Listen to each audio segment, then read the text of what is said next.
ബഹുമാനപ്പെട്ട കഴുതകളെ, ഏതെങ്കിലും മനുഷ്യക്കുഞ്ഞുങ്ങളെ കണ്ടാൽ നിങ്ങൾ ഈ വിവരം പങ്കുവെക്കണമെന്ന് അറിയിക്കുകയാണ്. അതായത് ഇത് കണ്ടില്ലേ, ഈ മഴയത്ത് റോഡ് പണി നടത്തുക എന്ന് പറയുന്നത് ഈ കേവലം ഇവിടെ വികസിത വിദേശ രാജ്യങ്ങളിലൊക്കെ തന്നെ മഴ പെയ്യാറുമുണ്ട്, അവിടെ റോഡ് പണി നടത്താറുണ്ട്. അത് ഞാൻ അതിന്റെ എങ്ങനെയാണെന്നുള്ള അതിന്റെ വീഡിയോ ഞാൻ ഇതിന്റെ അവസാനം പങ്കുവെക്കുന്നതിന് അതിന് മുമ്പ് കുറച്ച് കാര്യങ്ങൾ പറയട്ടെ. ഈ മഴയൊക്കെ ഫോർകാസ്റ്റ് ചെയ്യാൻ ഇന്ന് സംവിധാനമില്ല സുഹൃത്തുക്കളെ. ഞാൻ യുവാക്കളോടാണ് ചോദിക്കുന്നത്, പഴയ തന്തമാരല്ല, അവരോട് പറഞ്ഞിട്ട് കാര്യമില്ല. അവരൊക്കെ അഴിമതിയൊക്കെ ലേശം നടക്കും, എങ്കിൽ തന്നെ ഇവിടെ എന്തെങ്കിലുമൊക്കെ നടക്കുള്ളൂ എന്ന് വാദിക്കുന്നവരാണ്. നമ്മൾ എന്തെങ്കിലും ചോദിച്ചു കഴിഞ്ഞാൽ ഇവൻ വികസന വിരോധിയാണ്, മുടക്കിയാണ് എന്നൊക്കെ പറഞ്ഞുകൊണ്ട് നമ്മൾ ഒറ്റപ്പെടുത്താനുള്ള ശ്രമവും ഇവരുടെ ഭാഗത്തു നിന്നുണ്ടാവും. ഇത്തരം വിഷയങ്ങളിൽ നമുക്ക് എന്ത് ചെയ്യാൻ കഴിയും എന്ന് ചിന്തിക്കുന്നവരുണ്ട്. അവരോടാണ് പറയുന്നത്. ഞാൻ പറയുന്നത് റാഫേൽ അഴിമതിയെക്കുറിച്ചോ നാഷണൽ ഹൈവേ അഴിമതിയൊക്കെ പൊളിഞ്ഞടിയുന്ന വിഷയത്തിനെ കുറിച്ചോ വിഴിഞ്ഞം അഴിമതിയെക്കുറിച്ചോ ഒന്നും തന്നെയല്ല. നമ്മുടെ കൺമുന്നിൽ നടക്കുന്ന ചെറിയ അതായത് പലതുള്ളി പെരുവെള്ളം എന്നാണല്ലോ. പഞ്ചായത്തിൻ്റെയൊക്കെ ഒരു ബജറ്റ് ഒരു വർഷം ഒരു വരുമാനമില്ലാത്ത ചെറിയ മലയോര ഗ്രാമങ്ങളൊക്കെ ആയിട്ടുള്ള പഞ്ചായത്തുകളിൽ പോലും കോടികളാണ് ഓരോ വർഷവും ബജറ്റ് വരുന്നത്. നമ്മളത് ആരും അന്വേഷിക്കാറുമില്ല, തിരക്കാറുമില്ല, സോഷ്യൽ ഓഡിറ്റിംഗ് നടത്താറുമില്ല. അതുകൊണ്ട് തന്നെ നമ്മുടെ ഫണ്ട് ഇങ്ങനെ പോയിക്കൊണ്ടേയിരിക്കും. നമ്മൾ എന്തെങ്കിലും ഒരു വിഷയം മെമ്പറോടോ അല്ലെങ്കിൽ അവരോട് രാഷ്ട്രീയക്കാരോട് ചോദിച്ചു കഴിഞ്ഞാൽ പറയും സർക്കാർ കടത്തിലാണ്, ഫണ്ടില്ല, പഞ്ചായത്തിൻ്റെ ഫണ്ടില്ല, ഇതില്ല അതില്ല എന്ന് പറയുമെന്നല്ല. എന്നിട്ട് എന്ത് ചെയ്യും അവർ? ഇത്തരത്തിൽ നമ്മളോടൊന്നും അറിയിക്കാതെ തന്നെ അവർ എസ്റ്റിമേറ്റ് പ്ലാനൊക്കെ തയ്യാറാക്കിക്കൊണ്ട് ഇത്തരത്തിലോരോ. അതുകൊണ്ടാണ് ഞാൻ പറയുന്നത്, പഴയ ആളുകളോടല്ല പറയുന്നത്, അടിമ കുഞ്ഞുങ്ങളോടല്ല പറയുന്നത്, മനുഷ്യ കുഞ്ഞുങ്ങൾ ആരെങ്കിലും ഉണ്ടെങ്കിൽ അവരോടാണ് പറയുന്നത്.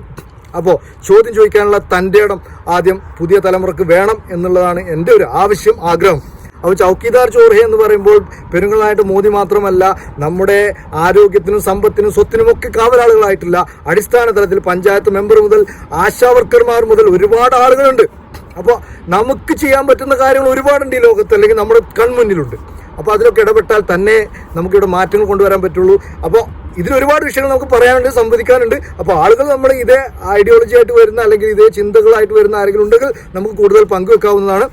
ഇത്തരത്തിലുള്ള പണികളെ കുറിച്ച് നമ്മൾ ചോദിക്കുമ്പോൾ അവർ പറയുന്നത് ഇപ്പോൾ ഇത് നടക്കട്ടെ, മറ്റൊരു ഫണ്ട് വീണ്ടും വകയിരുത്താമെന്നാണ്. അതായത് ഒരേ റോഡിൽ തന്നെ ഒരേ വർക്കിൽ തന്നെ ചില സ്ഥലത്തൊക്കെ കണ്ടിട്ടുണ്ട് ഒരേ കിണറിന് 3-4 ഫണ്ടൊക്കെ ചിലവഴിച്ചു എന്നുള്ളതൊക്കെ, അത് കടന്നു കിട്ടെ. അപ്പോൾ ഇത്തരത്തിൽ നമ്മുടെ പണം നഷ്ടപ്പെടുമ്പോൾ മറ്റു പല വികസന ആവശ്യങ്ങൾക്കും നമുക്ക് ആവശ്യമായ ഫണ്ട് തികയാതെ വരികയാണ് അല്ലേ? നിങ്ങൾ ചോദിക്കുമ്പോൾ പറയാറില്ലേ, പറഞ്ഞത് കേട്ടിട്ടില്ലേ? അല്ലെങ്കിൽ ഫണ്ടില്ല, സർക്കാർ കടത്തിലാണ്, നമ്മുടെ പഞ്ചായത്തിന് ഫണ്ടില്ല. ഫണ്ടുണ്ട് സുഹൃത്തുക്കളെ, ഫണ്ട് നശിപ്പിക്കപ്പെടുകയാണ്. 10 വർഷവും അതിനപ്പുറവും ഗ്യാരണ്ടിയുള്ള നൽകുന്ന അല്ലെങ്കിൽ ഉണ്ടായിട്ടുള്ള ഒരു പാച്ച് വർക്ക് പോലും നടത്താത്ത റോഡുകൾ നമ്മുടെ ഈ കൊച്ചു കേരളത്തിൽ തന്നെയുണ്ട്. അപ്പം നമുക്ക് ആവശ്യം ഒരുപാട് കാര്യങ്ങൾ ചെയ്യാനുണ്ട്. ഒന്ന് ആലോചിച്ച് നോക്കൂ, ഇന്നും കുടിവെള്ളമില്ലാത്ത അല്ലെങ്കിൽ 24 മണിക്കൂറും ആഴ്ചയിൽ 7 ദിവസവും കുടിവെള്ളം ലഭിക്കാത്ത ഗ്രാമങ്ങൾ ഇന്ന് കേരളത്തിലില്ലേ? നമ്മുടെ ചുറ്റുവട്ടത്തിൽ ഒന്ന് ആലോചിച്ച് നോക്കൂ. എന്ന് നോക്കണം, കേരളം 75 വർഷത്തോളമായി കേരളം ഉണ്ടായിട്ട്, അതവിടെ നിൽക്കട്ടെ, അത് കേരള സംസ്ഥാനം രൂപീകരിച്ചിട്ട് കേരളം ഉണ്ടായിട്ടില്ല. അതായത് അപ്പോൾ എങ്ങനത്തെ കേരളം? വർഷത്തിൽ 6 മാസം മഴ ലഭിക്കുന്ന കേരളം, 10-45 നദികളുള്ള കേരളം, അതിലുപരി തടാകങ്ങളും കായലുകളും, അതിലപ്പുറം കേരളത്തിൻ്റെ അങ്ങ് തൊട്ട് ഇങ്ങോളം കടൽ തീരമുള്ള കേരളം. ഇത്തരത്തിലുള്ള ഒരു കേരളത്തിലാണ് സുഹൃത്തുക്കളെ കുടിവെള്ളം ലഭിക്കാത്ത ആളുകളുണ്ടെന്ന് പറയുന്നത്. എങ്ങനെ ഇതൊക്കെ അംഗീകരിക്കാൻ കഴിയുക? അപ്പോൾ ഇത്തരത്തിൽ ഒരുപാട് ആവശ്യങ്ങൾ നമുക്കുണ്ട്. പെൻഷന്റെ കാര്യം നമ്മൾ പലപ്പോഴും പറയാറുണ്ട്. ഇപ്പോൾ OIOP എന്ന് പറഞ്ഞിട്ട് മിനിമം 10,000 ന്യായമായ ആവശ്യമല്ലേ? ഈ 10-60 വയസ്സ് കാലത്തോളം ഈ നാട്ടിൽ ജീവിച്ചുകൊണ്ട് ഈ സർക്കാർ നികുതി അടച്ചിട്ടുള്ള ജനങ്ങൾക്ക് ആ പ്രായമാക്കുമ്പോൾ ആ ഒരു എന്താ പറയുക, അധ്വാനിക്കാനുള്ള ശേഷി നഷ്ടപ്പെടുമ്പോൾ വരുമാനത്തിന് ജീവിക്കാൻ ആവശ്യമായ പെൻഷൻ നൽകുക എന്നത് ഒരു സർക്കാരിന്റെ ബാധ്യതയല്ലേ?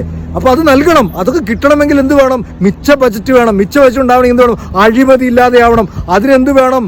നമ്മൾ പ്രതികരിക്കണം. ഇത്തരത്തിലുള്ള ഈ പ്രായം ചെന്ന ആളുകൾ ഈ അഴിമതിയോട് എന്താ പറയുക, അതുമായി അഡ്ജസ്റ്റ് ചെയ്യപ്പെട്ട പ്രായം ചെന്ന ആളുകളോടല്ല ഞാൻ ഈ പറയുന്നത്, അല്ലെങ്കിൽ മറ്റേതെങ്കിലും രാഷ്ട്രീയ അടിമപ്പെട്ട ആളുകളോടുമല്ല ഞാൻ പറയുന്നത്. പുതുതലമുറയിൽപ്പെട്ട ചിന്തിക്കുന്ന, ചോദിക്കാൻ ആർജവും ഊർജവുമുള്ള യുവാക്കളോടാണ് എനിക്ക് ചോദിക്കാനുള്ളത്. വീണ്ടും ഞാൻ പറയട്ടെ, ഒരു കമ്മി കൊങ്ക്രി ചാണകങ്ങളോടുമല്ല ഞാൻ പറയുന്നത്.